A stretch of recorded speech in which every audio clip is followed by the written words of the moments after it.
Ibang klaseng gulay na naman ngayon. Kalabasa, patula, may tanglad pa din. Tsaka may mga dahon-dahon.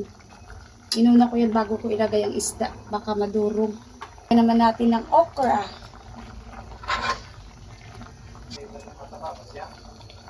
Oh, ito. Isa lang kami. Yan. Kasi, igilid natin yan. Kasi lagay ko na itong mga dahon-dahon. Dahon tayong ilalagay.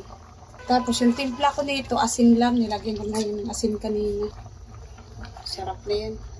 Takpan natin para pakuluin saglit. Tikman na natin. Ang okay na ba? May ano ito, kalabasa, may patula, may okra. Tapos, may, ano pa ba dito, nilagay ko. Alubali, asin lang panimpla dito. Yan ang bagay sa mga nagda-diet. Hindi na kailangan lagyan pa ng ano-ano. Let's eat! Ulam for ngayon.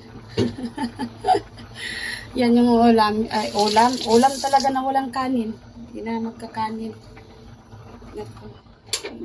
Kasi, magpapaksiw pa ako.